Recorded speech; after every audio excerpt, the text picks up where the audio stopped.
Welcome back to Dynamics. Okay, so I saw three movies in one day, and over the course of 3 days, four movies. And so I'm doing movie reviews, and I think I may do some of the older ones that I missed too. But yeah, so I already did a movie review for Renfield. Now I'm going to do a movie review for The Pope's Exorcist. I saw this one on Friday as well. I'm really happy that I made time to go see this movie. I almost didn't, so I'm glad that I did, and because this is going to extend into my real life, and I'll talk about that a little bit too at the end of the movie review. So this movie is starring Russell Crowe as let's see, what's Father Gabriel Amorth. Amorth. I'm pronouncing that wrong, I think. Amorth. Anyways, Father Gabriel is Russell Crowe's character. He is the lead exorcist for the Vatican, for the Pope, in the I believe it's the late '80s, early '90s. I can't quite remember when he stopped being the. I need to look into that a little bit more as part of the other stuff that we'll be talking about here in this video. But he was actually the real exorcist for the Vatican, lead exorcist for the Pope. I don't know if that's his real name. I have to look into that. I think it is his real name. But this is loosely based on a real story, and I need to look into seeing how loosely or how tight it actually follows his version of events. But basically, he's the exorcist for the Pope. He gets called in to do an exorcism, and this starts his main journey that we'll be looking at in possibly further movies. We'll talk about that. Okay, so who else is in this movie? Well, first, the movie was written by Michael Petroni, Evan Spilotopoulos, and R. Dean McCreary. The director was Julius Avery. The other stars of the movie, Russell Crowe's the main star. Supporting characters are Daniel Daniel Zavato, playing Father Escabel, Alex Essoy playing Julia, Peter D'Souza Fehoni playing Henry, Laurel Marsden playing Amy. So Julia, Henry, and Amy are a family. Then another character is actually the Pope. And they're just saying the Pope here. I think he is actually supposed to be the Pope before John Paul II. I think. Again, it might actually be that he's supposed to be John Paul II.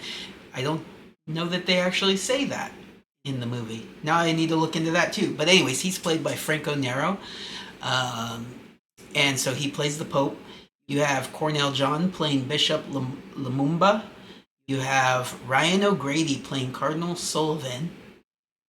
And I don't think these names are accurate. I think they changed the names.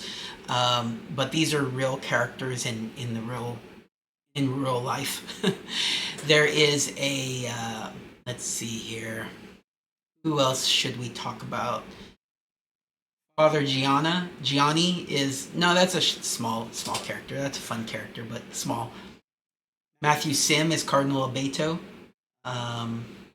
There's a young Father young Amareth when he's in the war. So basically, let's talk about his story a little bit. He is my understanding is he wanted to be a priest from a young age. He was told that he can't be a priest until he lives his life, until he has life experiences. So he goes out and he does multiple things. I think he went to war. He was in the World War II, I believe it was, where he was fighting against the fascists in Italy, because I think he's Italian. Actually, in IMDb, I'm seeing a little picture of him with Pope John Paul II, the real man with Pope John Paul II. So maybe the Pope is supposed to be Pope John Paul II. I should know because I should know the years that Pope John Paul was II, and it's just not coming to me right now. I'm Catholic, so you'll find that a lot of my knowledge is there, but not quite there. But this is something I want to look into more. It's very interesting to me, and something I want to read the books about it. Anyways, the so he goes out. He goes to war. He fights the fascists. He becomes a journalist. I think he becomes maybe even a lawyer at some point. But he goes out. Gets all these skills. He develops. He lives his life. And then he finally goes back and says, you know what, I still really want to be a priest. And so they say, yes, you can be one now. You've got all this life experiences, and you can be a priest. He becomes a priest. He goes into it. He goes into wanting to do exorcisms, and he ends up becoming the lead exorcist for the Pope later in life.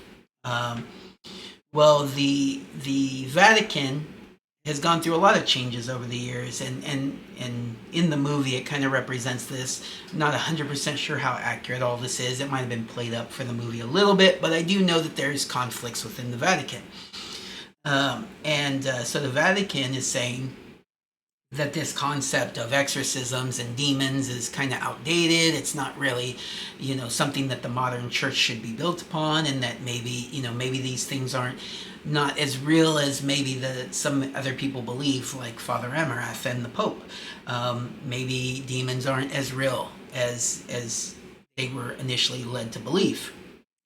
So they're saying they want him to stop doing these exorcisms because really, these aren't really exorcisms. And if you know the character, and it kind of talks about it in the movie, he agrees to a certain extent, right? He says that 90% of his exorcisms, or whatever percentage he uses, 98%, I think is the percentage he uses. He's like, they are not exorcisms. They don't need an exorcism. They have a mental health issue. They have they're lashing out. They have social issues. There's something else going on. Maybe they were abused, and so there's something else going on that isn't an actual exorcism. It's not a demon. They're not possessed.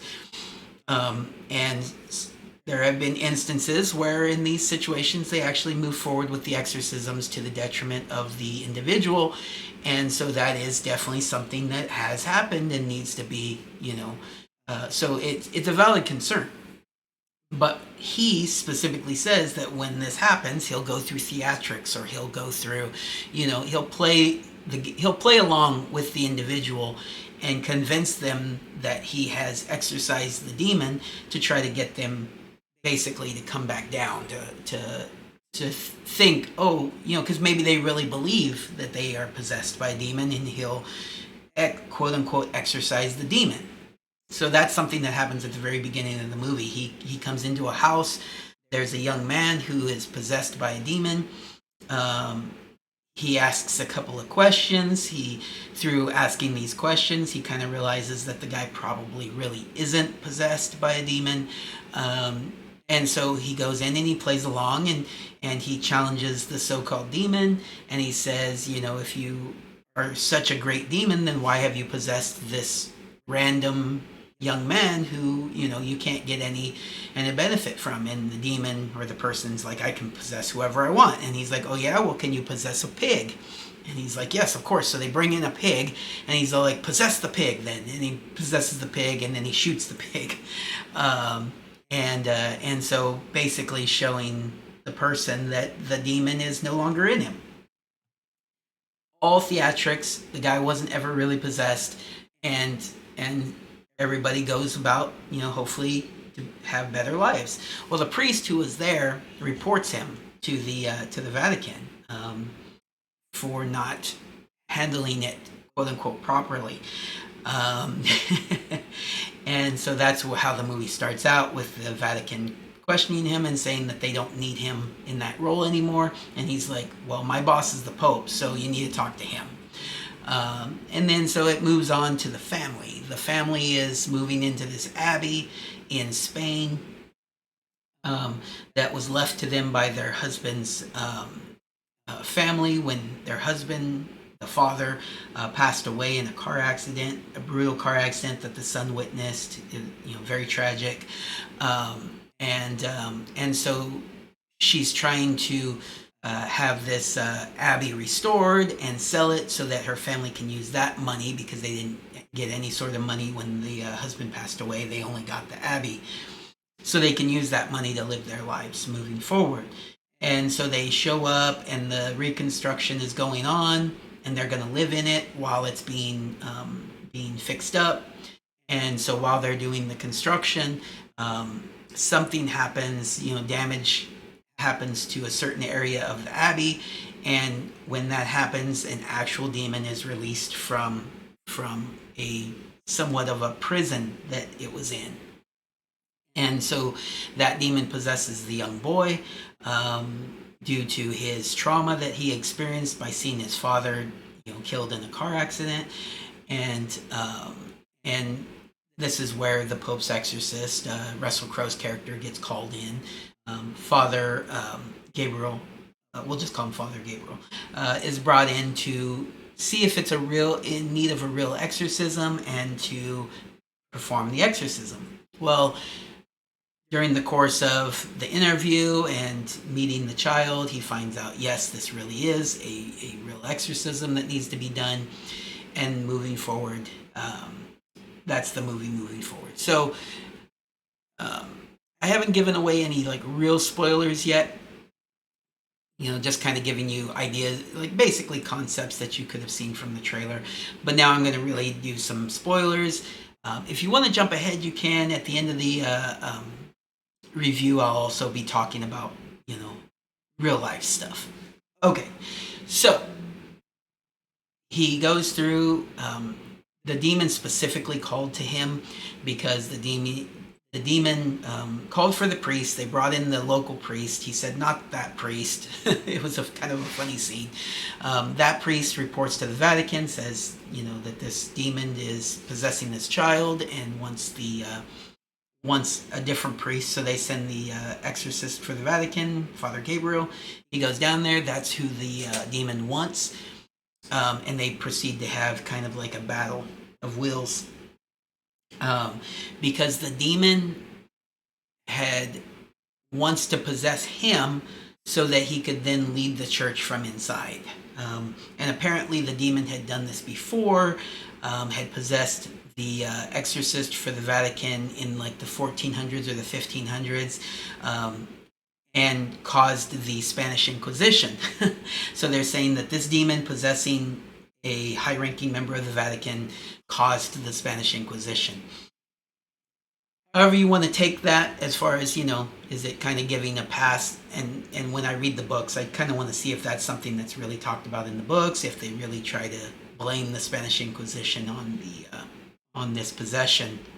But anyways, so they battle. He finds, the ancient tomb where they had buried the previous exorcist, and they had buried another exorcist to try to hold he was a bishop or something, tried to hold the demon, and that's how they had the demon imprisoned.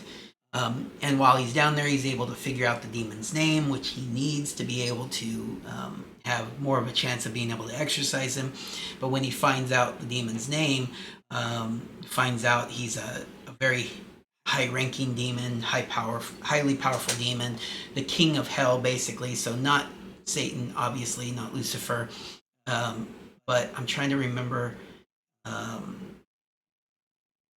it say anywhere on here?